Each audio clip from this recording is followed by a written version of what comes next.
So here's the AI agent module. And if you remember, I basically put together an agent in Make, but I had to do all the decision making um, by stringing several modules together. This actually has an AI agent module with a chat interface attached to it, and then you connect the LLM model, the memory, and the tools. So that you got the tools over here. See if I can get this. And then you can also attach databases. You could do a vector database as another tool. And here I've got Google Sheets. I can have it send email. I can have it create a Google Doc or update a document. This is what we're going to build tonight.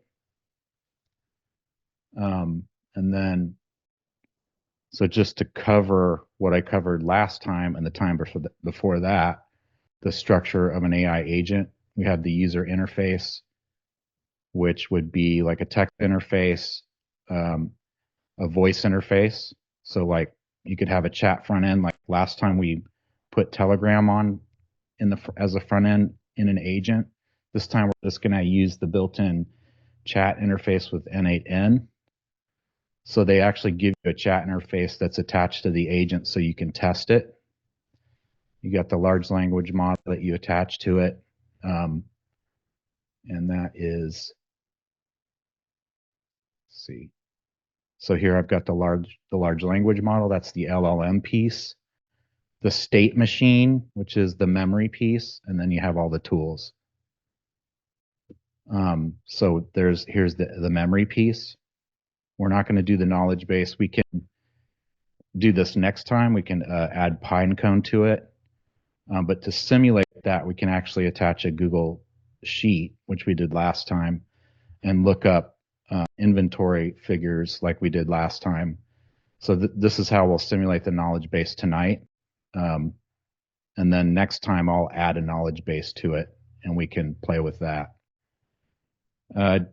Don't have a human in the loop on this one. We do have feedback in the form of replies, but I haven't explored a way to get the feedback loop back into the workflow so that the large language model can learn from. Typically, you have a human in the loop that would either approve or disapprove of a response, and that way the LLM can get feedback on whether or not it's pulling the right thing from the knowledge base. So you have a canvas, kind of like you do in make.com. You can start with templates down here. So I have a self-hosted version of this. And there is a way that you can pull a version of the non-enterprise version of this down from GitHub and deploy it to your own server. So that's what I have here. But if you want to just go with it without having to set it up yourself, you can go to this n8n.io. And for the starter, you get $20 a month. The self-hosted version is I pay $19 a month for the server setup, and I just deployed my own instance of this to render.com is the host that I use for this. So you can start with templates down here if you want, and you can import. There's several templates that they already have set up for various automations, kind of like in Make, and you can click on any of these and import them into your instance of n8n. So you just click this button and it'll pull it into it'll open your instance and pull it into your workspace. I'm just starting from scratch, so I'll click add the first step. I want to do AI agent here.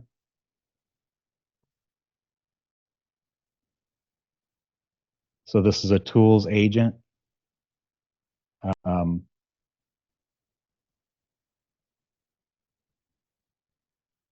You want to click out of this. to see the agent.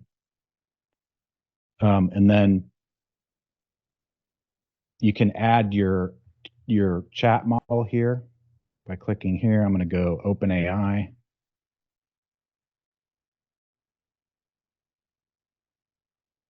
And I already have credentials set up for my OpenAI account. It's basically getting an API key and then setting up your account through a connection here. So I just put my API key in there. And you can choose the models here. So it gives you a list of the models. I guess I'll stick with Mini.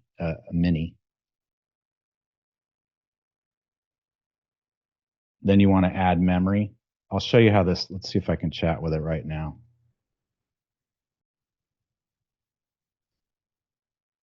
Chat.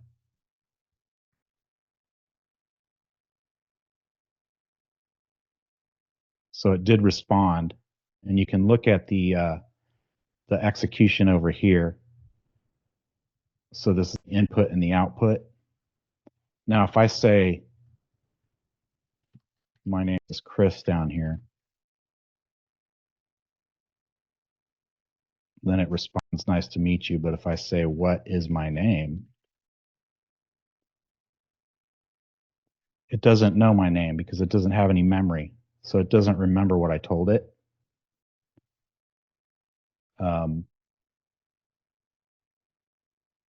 Oops.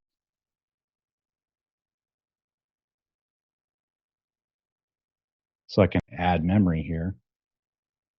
There's several different types of memory.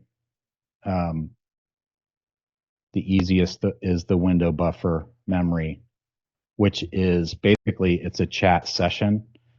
So it keeps track of the chat session for you. If you can imagine having a conversation in ChatGPT, as you're having a conversation with the model, it has a chat session ID associated with it, and it's keeping track of the conversation while you're talking to it, so it can remember the conversation.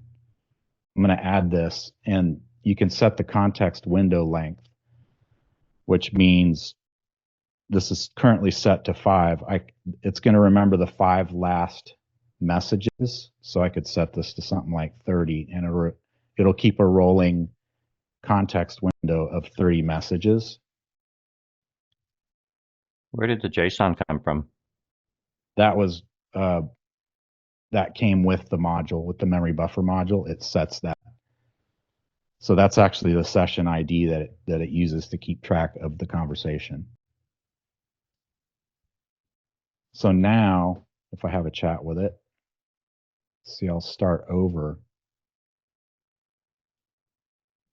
And I'll say,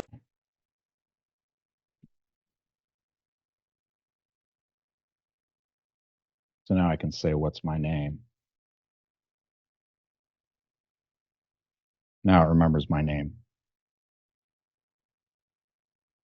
So that's the memory component. Then I can start adding tools. So I can add the Gmail tool.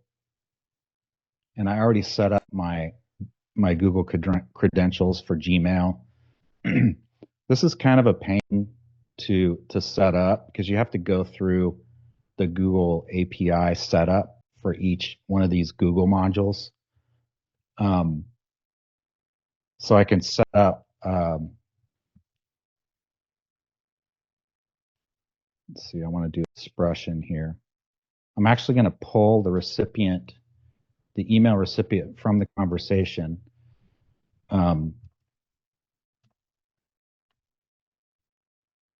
So I can use this from AI function. And then I can add a placeholder name. I'm going to say email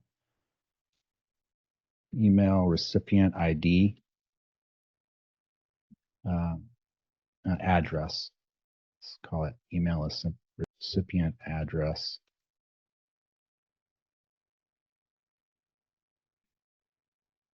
Recipient.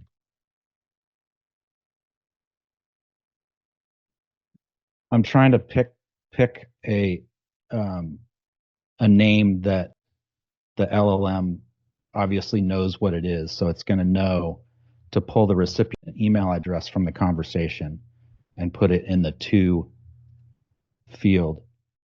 So that's who it's going to send it to. And then for the subject, I can do the same thing.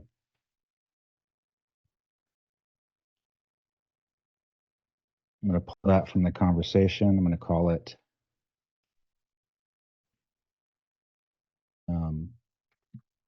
email subject.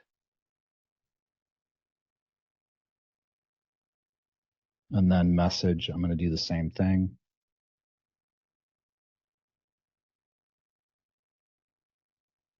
Call this email body.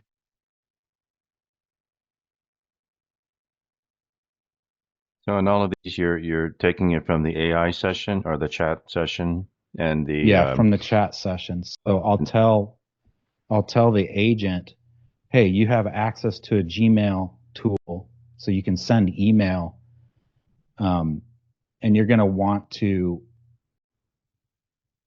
collect these things in the conversation so that you can send an email. So I'll show you that in the prompting part of it. When you actually you set up the system message for the agent. So I've got that set up, and I can test this. We'll see if it actually knows what to do. Normally you'd go in here, and I think yeah, system message. The only thing in here right now, this is kind of like the assistant message or the assistant prompt that you give the assistant in OpenAI as opposed to the user message. This is actually the system message. Right now, this only says you're a helpful assistant. So it doesn't, at this point, know anything about the tools. I haven't told it has access to tools. But it might know that since I've connected the tool here. So let's try it. I'm just going to say, please send an email, see what it says.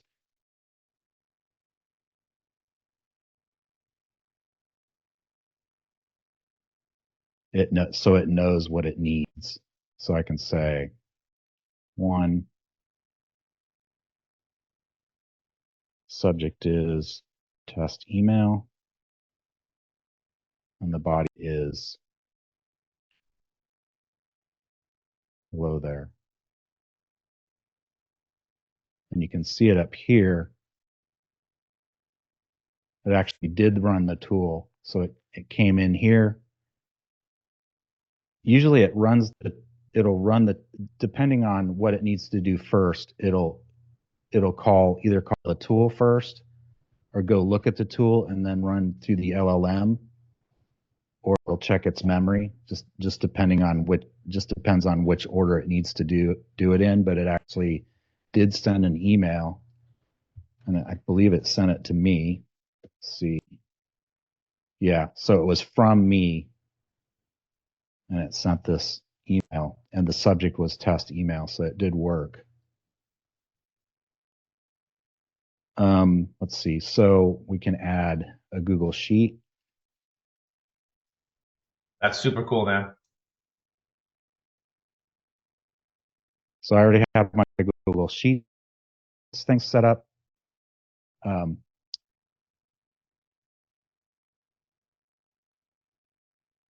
Sheet within document. I thought there was a way for me to select the document. See if there's another. Said docs on the top right corner. Oh, read sheet. Yeah, read sheet. So it's the Google Sheets account. Document. I don't want to delete it. Sheet within document. Oh, here we go. There's my list of documents. And then the sheet 1. So I've got that set up. Here's what the sheet looks like. It's kind of the same one I had before with inventory and amount, widgets 200, whatchamacallit's 500, thingies 100. Which ones do you guys want, Alex? Let's see if it knows about the Google Sheets without me having to prompt the agent. I do have inventory in here and amount. It might actually go look to see this inventory keyword here.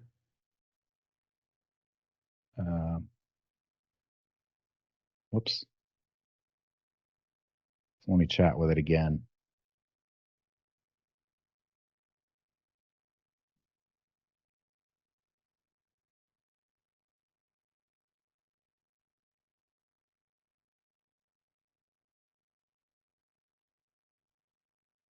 Oh, it did. Wow, I didn't even have to tell it. So you can see it went to the Google Sheet and read the sheet. Wait, even I could probably figure this out. Yeah. I mean, you can get really Dude, this fancy is so with awesome, the Chris. workflows, but the agent thing is just amazing. And I didn't even have to put a system prompt into the agent. I'll show you what I had to do with my other one. Let's see, Google Docs. Google Docs account, I have that set up already. Document, we'll leave create. Folder, let's see, I have CAIO, and then I'm going to have the agent actually name the document. So I'm going to do the same thing here. I'm going to pull it from the conversation. I'm going to say document title. That tool's set up. So now I can say, let's create a Google document.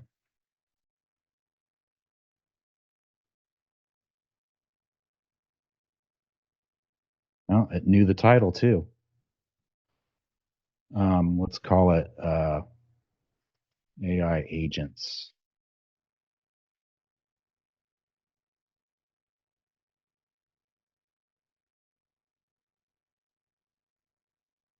Chris, So while it this is did run. executing, is this actually did. able to do the workflow? It seems like this is like workflow slash AI agent automation. Yeah, that's exactly what it is. Wow. And you can create an entire workflow off of one of these tools and have it execute an entire workflow. So if you have a static automation and the agent knows it has access to that, it can trigger an entire automation. You can even do it, have it trigger with a webhook. If you have an existing make.com automation, you could have this agent trigger that one.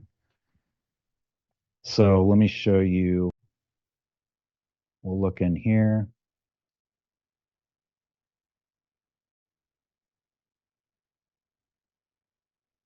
Recent. So there's the document. It's empty. It just created the document, but it's empty. I'm going to get rid of this. So now I'm going to do one to modify the document.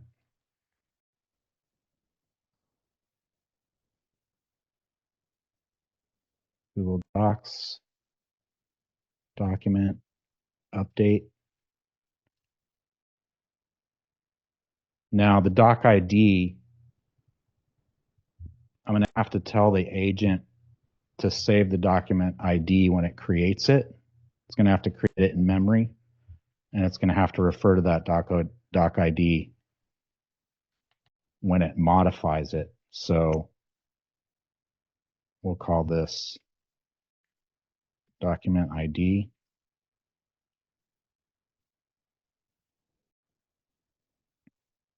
Insert, and then the text is going to be the same thing, an expression, and we'll call this document content. How do you feel about the training on this platform so far? It's when you're not around. Yeah, I take it back. I can't do this now.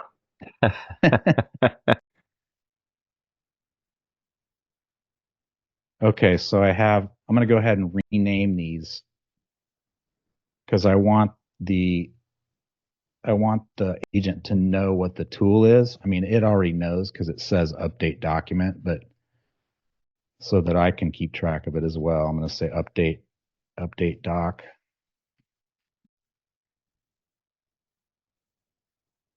This one is create doc.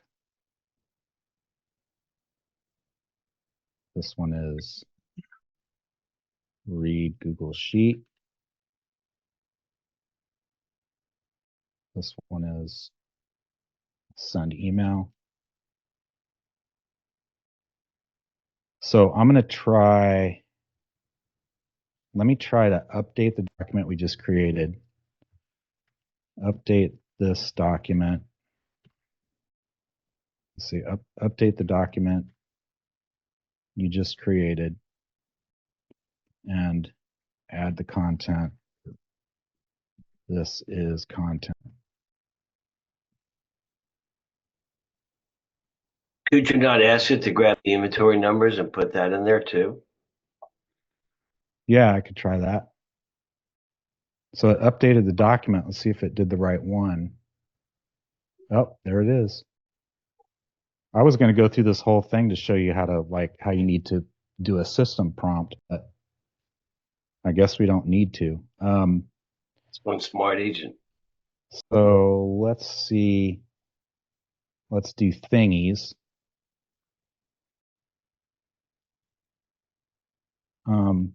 Please look up how much inventory, how much thingies we have in inventory,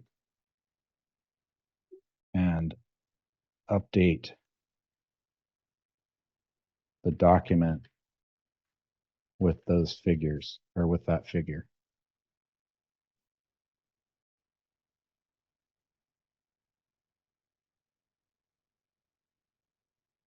Wow. The document. There it is. There are 100 thingies in inventory. All right, I'll take 3. Sold. $5,000 each. Will Okay. that work? Let's see. Did I get everything? So hypothetically speaking, if we said how much I did. each thingy or whatchamacallit is, and we said we want to have 2 or 3, how much would it be? Would it be able to calculate that then? Let's see. Price. We'll make this $10.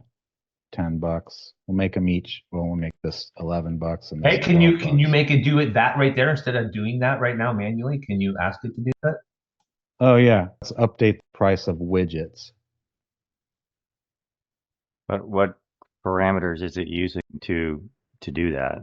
It's pulling it out of the conversation. So I just say He hasn't told you yet. update the Google Sheet, or please look up. No, I want to update widgets. Please update price of widgets in inventory to Yeah. $21.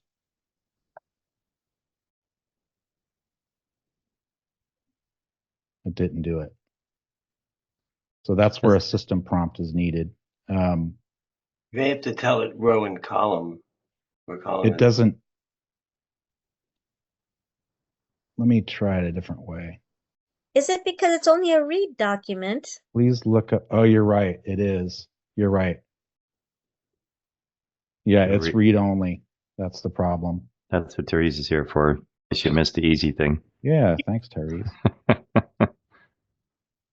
What was the other one? Did anybody else have another example? You can still do enter the prices and still see if it'll calculate it. I would imagine it would. I'll see if I can get a total. Laura Lee, yes, you can integrate with voice. You can set it up with Telegram. And So if you had the prices in there and then you had a quantity, would you be able to prompt it to say, based, we have 200 widgets at $21. So could you prompt it and ask it and say, how much in inventory do we have for widgets? Yeah, Basically, I I'm just looking for like the cost. I want to see it take the 200 times the 21. yeah.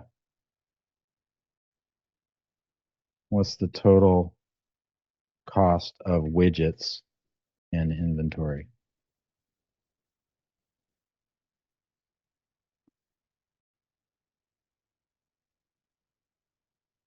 To calculate the cost, I need to know the quantity of widgets. Look that up in the sheet and give me a figure. Yeah, there it is. And now that you've done that once, I'm sure, it's going to, again, remember that as part of that prompt, like you were saying, and you Yeah, shouldn't let's have to like do. re-prompt it again next time. I'm sure if you just go in there and do it for thingy, it's going to trigger it without that, right? Please do the same for whatchamacallits. Yep. So Heck yeah, that's awesome. it learned from the previous message. And then can you Laura tell Lee, it to you like can reduce inventory, or like could you say I just sold 3 whatchamacallits, and then it will update that automatically? you can, but the way I have it set up is it's the sheet is read only right now. Got So it. it just says the action is read sheet. But you can actually hook up a Telegram bot to the front end instead of this chat interface. And when you record your voice in Telegram, you pick up, there's a file ID associated with that file that you created in Telegram with your voice. You can run it through speech to text on the OpenAI side, and then you basically just run it through the agent. And you can also have it respond in voice as well. So you can have it do text to speech, and OpenAI actually does that, and it'll respond with a